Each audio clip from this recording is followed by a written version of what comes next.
نحمده ونصلي على رسوله الكريم اما بعد فاعوذ بالله من الشيطان الرجيم بسم الله الرحمن الرحيم رب اشرح لي صدري ويسر لي امري واحلل عقدة من لساني يفقهوا قولي رب زدني علما اللهم فقهنا في الدين اللهم انا نسألك حبك وحب من يحبك والعمل الذي يبلغنا حبك اللهم زدنا ولا تنقصنا واكرمنا ولا تهنا واعطنا ولا تحرمنا واثرنا ولا تؤثر علينا وارضنا وارض عنا اللهم ارزقنا اخلاص الہی آمین. لیسن نمبر 172 سورۃ المؤمنون، آیت نمبر 1 to 11، 1 سے لے کر 11 تک انشاءاللہ. ایک سورۃ الکافرون ہے قرآن پاک میں، ایک سورۃ المنافقون ہے، اور اسی طرح سے یہ ایک سورۃ المؤمنون ہے. سورۃ المؤمنون مکی سورت ہے اور یہ سورہ انبیاء کے بعد نازل ہوئی ہے. آج جو ہمارا لیسن ہے ابتدائی 11 آیات، ان آیات میں بندہ مومن کی صفات بیان کی گئی ہیں. ایک نیک اور مضبوط کردار والے شخص سے ہی ایسا خاندان وجود میں آتا ہے جس سے معاشرے میں اسلام کا بول بالا ہوتا ہے. اللہ سبحانہ تعالیٰ فرماتے ہیں قد یقیناً افلح المؤمنون، فلاح پا گئے مومن. یہاں جو قد کا لفظ آیا ہے، اگر کسی متوقع چیز یا بات کے لیے ہو تو اس کا ثابت ہونا لازم ہو جاتا ہے. ٹھیک ہے جی، قد کا لفظ اگر کسی متوقع چیز کے لیے آئے، ٹھیک ہے، یعنی ایکسپیکٹڈ چیز کے لیے آئے، ایکسپیکٹڈ بات کے لیے آئے، تو اس کا ثابت ہونا لازم ہو جاتا ہے کہ ایسا ہی ہوگا کہ مومنین فلاح پائیں گے. ٹھیک ہے، اور آپ دیکھیے افلاح جو ہے یہ ماضی کا صیغہ ہے. اگر قد ماضی کے صیغے کے شروع میں آئے، جیسا کہ آپ یہاں دیکھ رہے ہیں، تو حال کا معنی دیتا ہے، یعنی ایسا ہی ہے. اور یہ بات بھی ہم پڑھ چکے ہیں کہ ماضی کا صیغہ مستقبل کے لیے جب بھی آتا ہے تو اللہ تعالیٰ یہاں پر یہ بتانا چاہتے ہیں کہ تم اس بات پر اس طرح سے یقین رکھو جیسا کہ ماضی میں ہونے والے کسی واقعے پر یقین رکھتے ہو. اللہ تعالیٰ فرماتے ہیں قد افلح المؤمنون، یقیناً تحقیق فلاح پا گئے مومن. افلح کا جو لفظ ہے فا لام ہا سے ہے. پھاڑنا، کامیابی اور بقا، یہ بنیادی 3 باتیں اس لفظ میں پائی جاتی ہیں. ٹھیک ہے، پھاڑنا، کامیابی اور بقا. فلاح کسان کو کہتے ہیں جو بیج بونے کے لیے زمین کو پھاڑتا ہے، فصل پکنے پر کامیاب ہوتا ہے اور اس سے فائدہ اٹھا کر اپنی مراد پاتا ہے. ٹھیک ہے جی، اسی لیے آپ دیکھیے کہ اس ایک لفظ میں 3 بنیادی باتیں پائی جاتی ہیں. پھاڑنا، کیونکہ کسان زمین کو پھاڑتا ہے. ٹھیک ہے، کامیابی، اور جیسے ہی کسان کی فصل پک جاتی ہے تو وہ کامیاب ہوتا ہے. اور بقا، یعنی وہ اس سے فائدہ اٹھا کر اپنی مراد پاتا ہے. گویا افلح کے معنی ایسا کامیاب ہونا جو کسی کے اپنے عمل اور محنت کے نتیجے میں ہو. یا آپ اس کی ڈیفینیشن یوں بھی لکھ سکتے ہیں کہ مفلح ایسا شخص جو مشقت اور برداشت کر کے اپنی منزل یا مطلوب تک پہنچ جائے. یعنی ایک ایسا محنتی شخص، ایک ایسا مشقت اٹھانے والا شخص اپنی منزل کو پہنچ جائے، اپنی مطلوب کو پالے.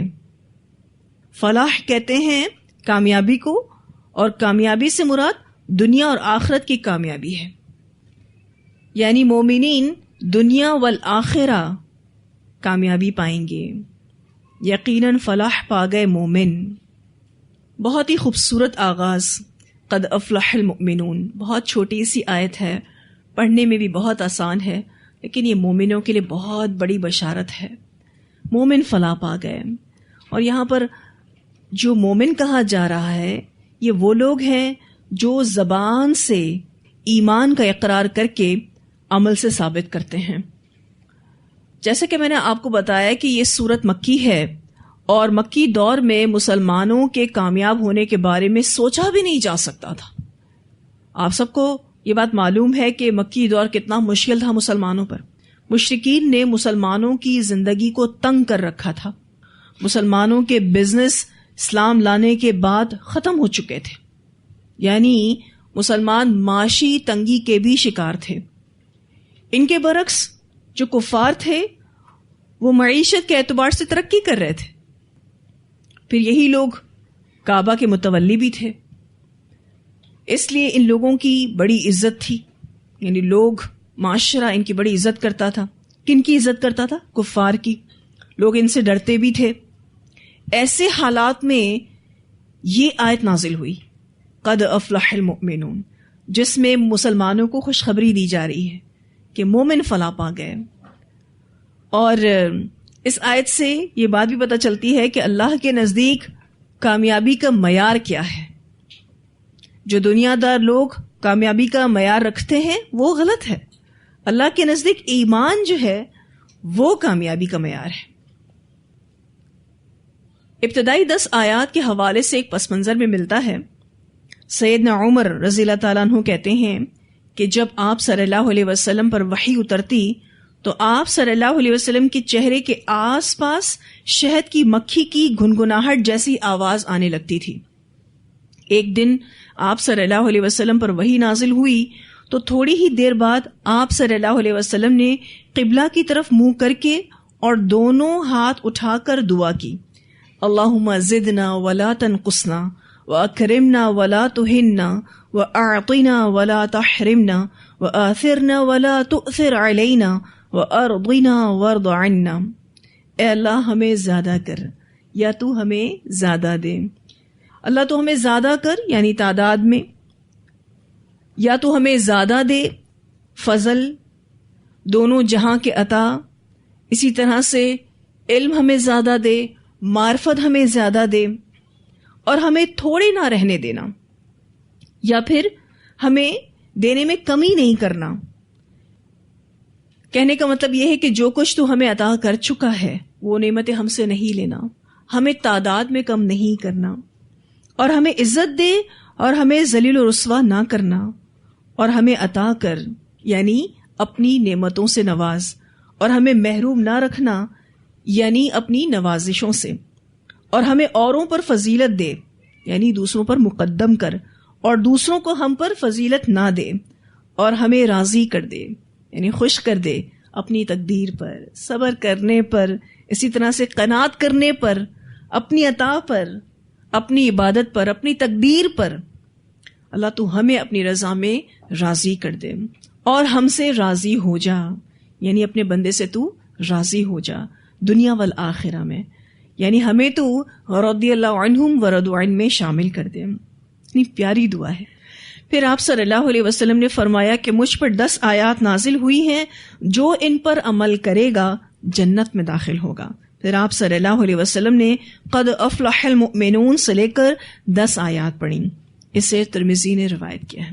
اس حدیث کے بارے میں محدثین کہتے ہیں کہ اس میں ضعف ہے، یعنی یہ حدیث ضعیف ہے، لیکن چونکہ اس میں دعا بتائی گئی ہے اس لیے اس کو لیا جا سکتا ہے.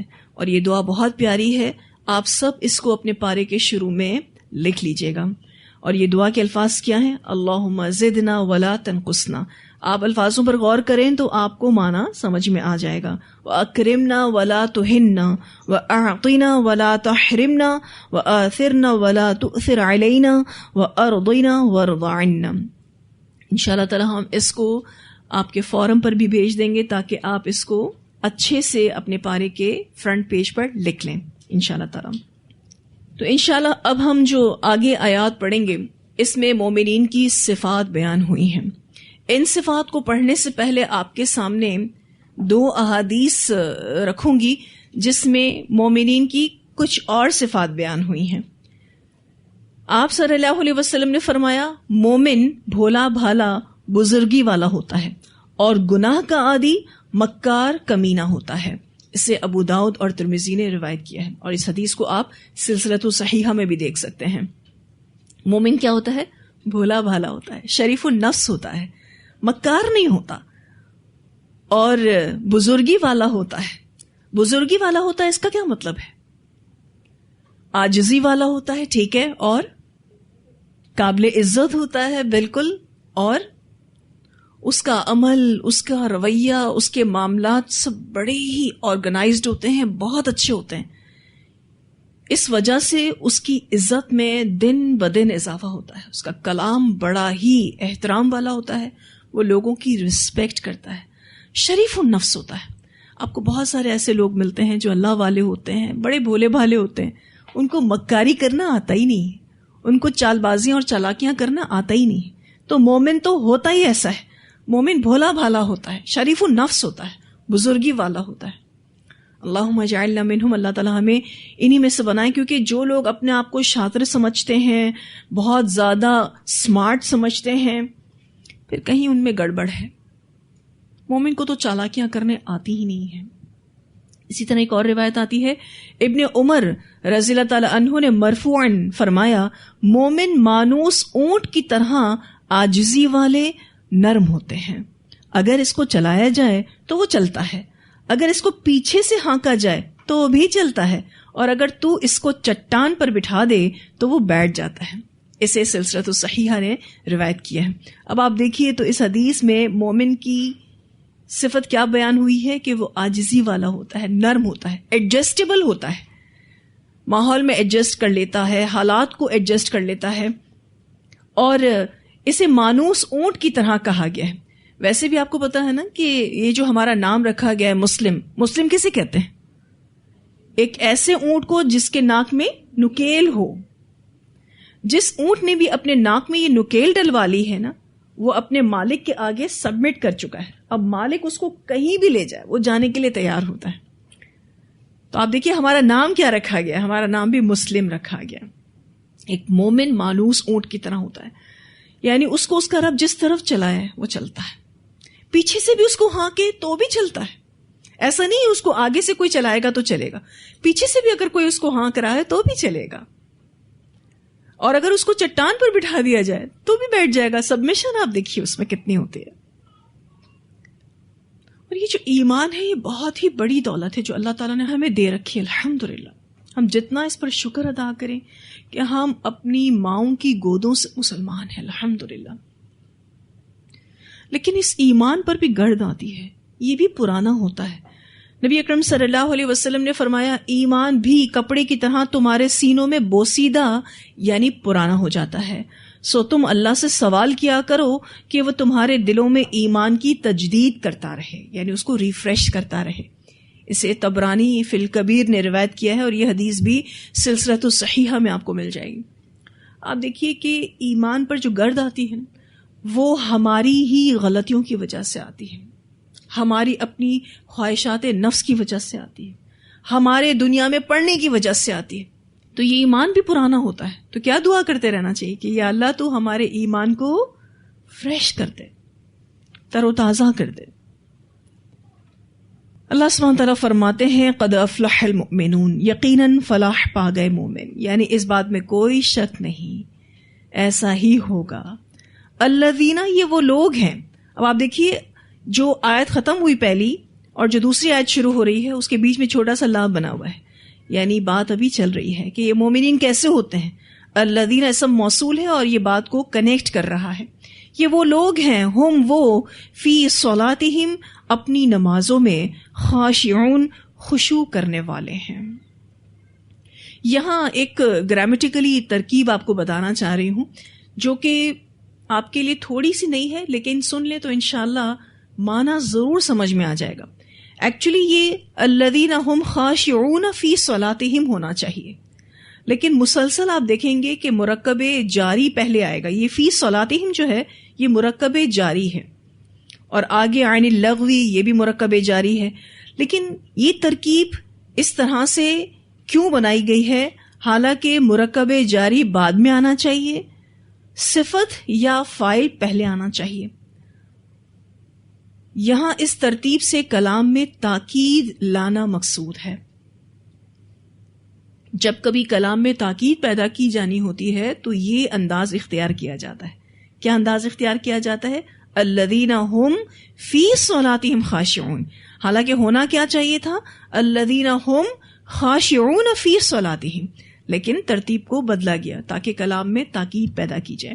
اور ایسا صوت کے لیے بھی کیا جاتا ہے، یعنی کلام میں صوت پیدا کرنے کے لیے، ایک ردھم پیدا کرنے کے لیے.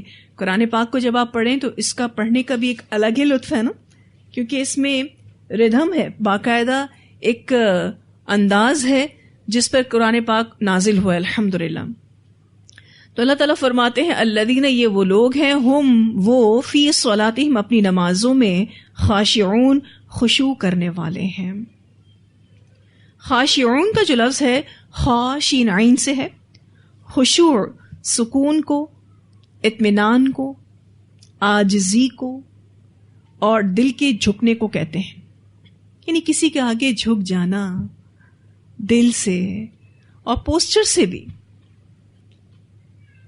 اور خضوع کا لفظ بھی آپ نے پڑھا ہے، خشوع و خضوع. ٹھیک ہے، خضوع کہتے ہیں جسم میں عاجزی، لیکن یہاں پر صرف اور صرف خاشعون کا لفظ آیا ہے تو آپ اس میں خضوع کا معنی بھی لے سکتے ہیں. مومنین اپنی نمازوں میں خشوع اختیار کرتے ہیں، سکون اور اطمینان سے نماز پڑھتے ہیں، ادھر ادھر نہیں جھانکتے، ان کے دلوں پر رقت طاری ہوتی ہے اور بسا اوقات ان کی آنکھوں سے آنسو بھی جاری ہو جاتے ہیں. اگر کوئی شخص نماز میں خشوع اختیار نہیں کرتا، اس کا مطلب یہ ہے کہ اس کا دل غافل ہے، اور اس نماز سے جو اس کو چیز حاصل ہونی چاہیے، جس مقصد کے تحت وہ نماز پڑھ رہا ہے، وہ مقصد اسے حاصل نہیں ہوگا. یہ مومنین اپنی نماز میں خشوع کرنے والے ہیں. ابن عباس رضی اللہ تعالی عنہما سے روایت ہے کہ خاشعون کے معنی ڈرنے والے اور سکون اختیار کرنے والے ہیں. اسی طرح علی بن ابو طالب رضی اللہ تعالی عنہ سے روایت ہے کہ خشوع دل کے جھکنے کا نام ہے.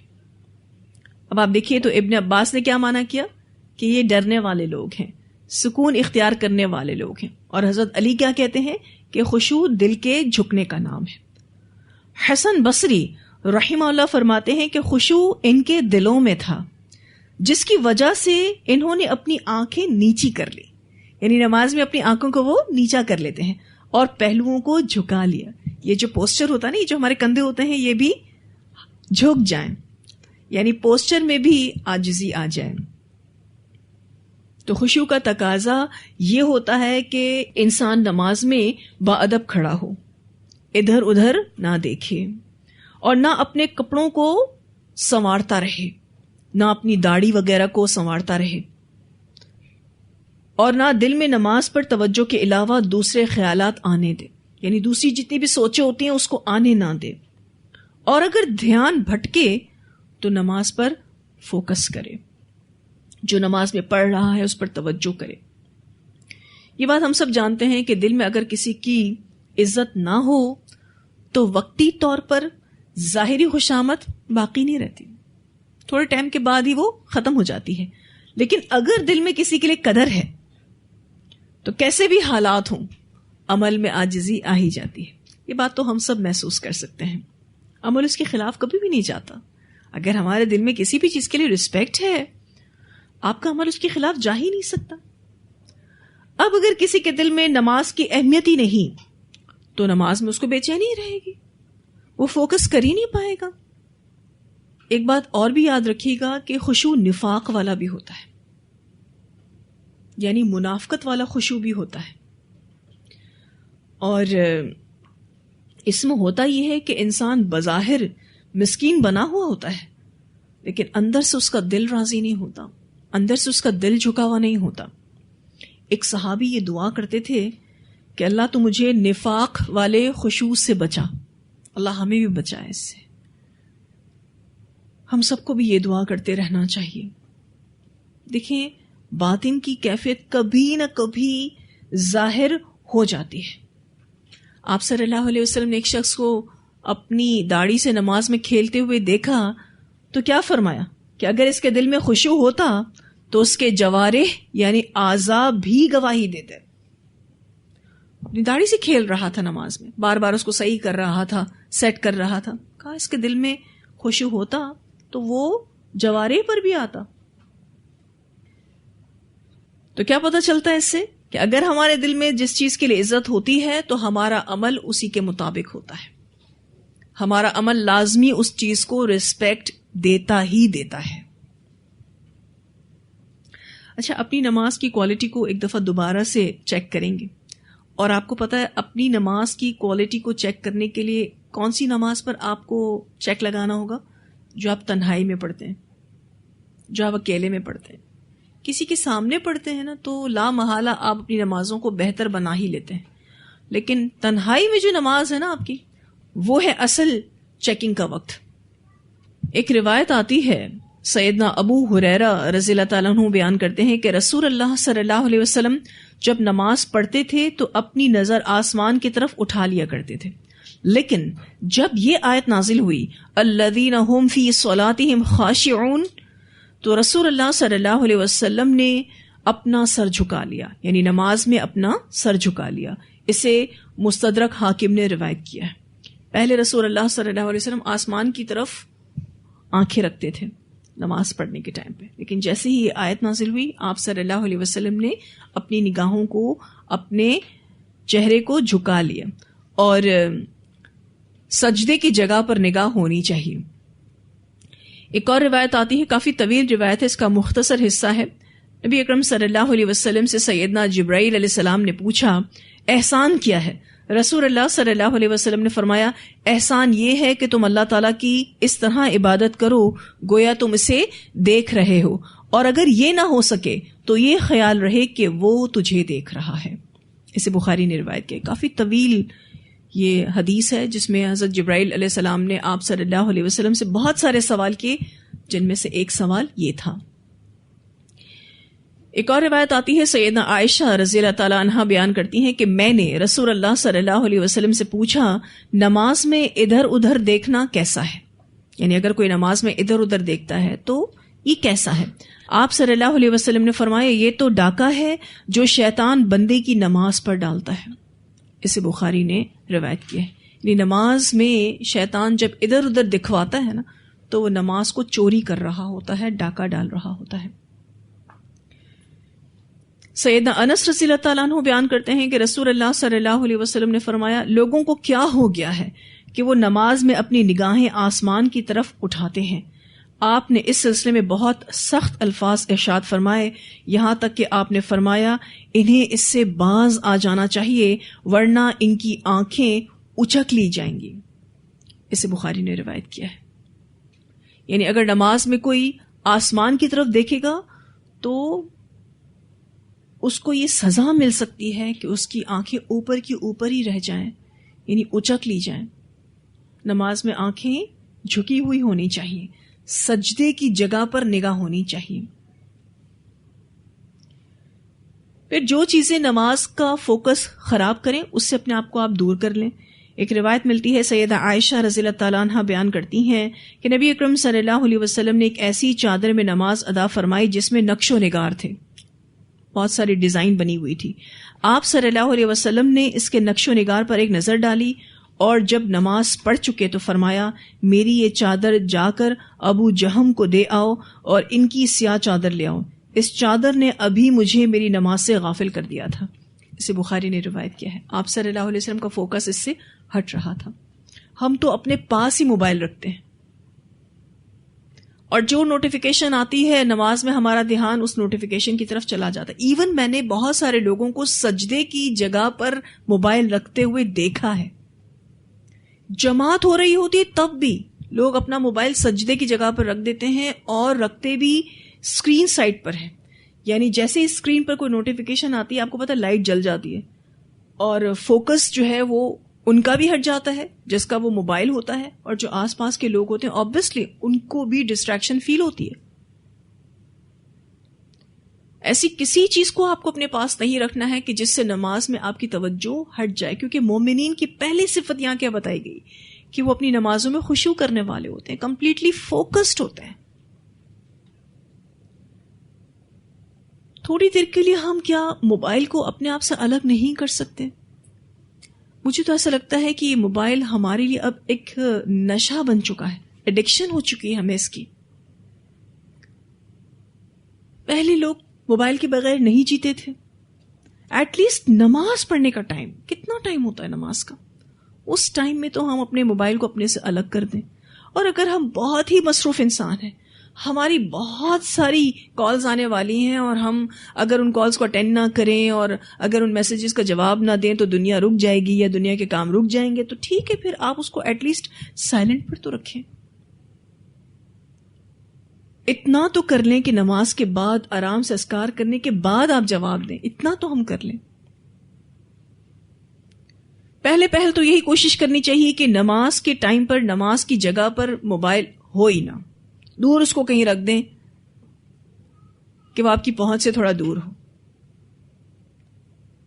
اور اگر بہت زیادہ کوئی مجبوری ہے یا پریشانی ہے تو اس میں آپ سائلنٹ پر رکھ کر تھوڑا سائڈ پر اس کو رکھ دیں تاکہ دوسرے کی نماز ڈسٹرب نہ ہو, آپ کی نماز ڈسٹرب نہ ہو. یہاں تو نبی اکرم صلی اللہ علیہ وسلم نے چادر کو چینج کر دیا. ایک اور روایت آتی ہے, سیدنا زید بن ارقم رضی اللہ تعالیٰ عنہ بیان کرتے ہیں کہ پہلے ہم نماز پڑھتے وقت بات کر لیا کرتے تھے. پہلے ایسا تھا کہ صحابہ کرام نماز کے دوران بات کر لیا کرتے تھے. ہم میں سے کسی کو اپنے بھائی سے بات کرنے کی ضرورت ہوتی تو وہ نماز ہی میں بات کر لیتا تھا. جیسے آپ طواف کرتے وقت بات کر سکتے ہیں نا, طواف بھی نماز کی طرح ہے. پتہ ہے آپ کو یہ بات؟ طواف بھی نماز کی طرح ہے, لیکن اس میں آپ بات چیت کر سکتے ہیں. تو پہلے نماز بھی صحابہ کرام اس طرح سے پڑھ لیا کرتے تھے, یہاں تک کہ یہ آیت نازل ہوئی, حافظوا علی الصلوات والصلاۃ الوسطی وقوموا للہ قانتین, سورۃ البقرہ کی آیت نمبر 238. سب نمازوں کی حفاظت کرو اور درمیانی نماز کی, اور اللہ کے لیے فرما بردار ہو کر کھڑے رہو. اس کے بعد ہمیں خاموش رہنے کا حکم دیا گیا. اسے بخاری نے روایت کیا ہے. یعنی جب یہ آیت نازل ہوئی اس کے بعد نماز میں کلام منع ہو گیا. سیدنا رفاع بن رافع رضی اللہ تعالیٰ عنہ بیان کرتے ہیں کہ رسول اللہ صلی اللہ علیہ وسلم ایک دن مسجد میں تشریف لائے اور ہم بھی آپ کے ارد گرد بیٹھے ہوئے تھے. ایک آدمی جو دیہاتی محسوس ہوتا تھا وہ مسجد میں داخل ہوا اور اس نے نماز پڑھنا شروع کی. اس نے اپنی نماز میں جلدی کی. پھر وہ نماز ادا کر چکا تو آپ صلی اللہ علیہ وسلم کے پاس آیا اور آپ کو سلام کیا. نبی اکرم صلی اللہ علیہ وسلم نے فرمایا تجھ پر بھی سلامتی ہو, یعنی سلام کا جواب دیا, اور پھر کہا جاؤ پھر سے نماز پڑھو, تم نے نماز نہیں پڑھی. سو وہ گیا اور پہلے ہی جیسی نماز پڑھی جلدی جلدی. آیا آپ صلی اللہ علیہ وسلم کو سلام کہا, آپ نے کہا تجھ پر بھی سلامتی ہو, اور پھر کہا جاؤ دوبارہ جا کے نماز پڑھو, تم نے نماز نہیں پڑھی, حالانکہ وہ نماز پڑھ کر آیا تھا. پھر اس نے تیسری بار نماز دہرائی اور ہر مرتبہ آ کر آپ صلی اللہ علیہ وسلم کو سلام کیا, آپ نے وہی جواب دیا, اور اس نے وجہ پوچھی. پھر کیا آپ بار بار مجھے کہہ رہے ہیں کہ جاؤ جا کر نماز دہراؤ, اس کو ریپیٹ کرو, اس کو اگین پڑھو کیونکہ تم نے نماز نہیں پڑھی, وجہ کیا ہے؟ آپ صلی اللہ علیہ وسلم نے اس سے تفصیلاً نماز کا طریقہ سکھایا اور ہر رکن میں اعتدال اور اطمینان ہونا چاہیے یہ بتایا. اس کی نماز میں سکون نہیں تھا, اطمینان نہیں تھا. اسے ترمذی نے روایت کیا ہے. یعنی سوچنے پر مجبور کر دیا آپ صلی اللہ علیہ وسلم نے اس شخص کو کہ کیوں اس کی نماز نہیں ہو رہی. آج آپ دیکھیے لوگ جلدی جلدی نماز پڑھتے ہیں, جلدی جلدی بس نماز ایسے پڑھتے ہیں جیسے سر سے کسی بوجھ کو اتار رہے ہیں. یہ نماز جو ہے اتنی خوبصورت عبادت ہے کہ اس جیسی کوئی اور عبادت ہے ہی نہیں. آپ کو لٹرلی نماز کو انجوائے کرنا چاہیے. ایسی ہونی چاہیے نماز کہ آپ اس کو مزے لے لے کر پڑھیں, اور ایک نماز پڑھنے کے بعد دوسری نماز کا آپ کو انتظار ہونا چاہیے. آپ نے دیکھا ہوگا کچھ لوگ پہلے سے وضو کر کے رکھتے ہیں اور پھر اذان ہوتی ہے اور وہ فوراً اول وقت پہ نماز پڑھتے ہیں. کیا چیز ہے جو ان کو سب سے پہلے نماز کی طرف لے کر جاتی ہے؟ نماز سے محبت ہے. نماز سے محبت کی ضرورت ہے, اور یہ تب ہوتا ہے کہ جب ہماری نماز ہماری آنکھوں کی ٹھنڈک ہو, جب آپ کا جسم نماز پڑھ کر سکون محسوس کرتا ہو, جب آپ کا دل دماغ نماز پڑھ کے سکون محسوس کرتا ہو, جب آپ کی آنکھیں نماز پڑھ کر ٹھنڈی ہوتی ہو. یہ تبھی پاسبل ہے. جس چیز میں مزہ آ رہا ہوتا ہے آپ اس کو کبھی چھوڑتے, کبھی اس کے لیے دیر لگاتے, کبھی نہیں. تو یہاں جو یہ صفت ہے یہ ہم سب کے اندر ہونی چاہیے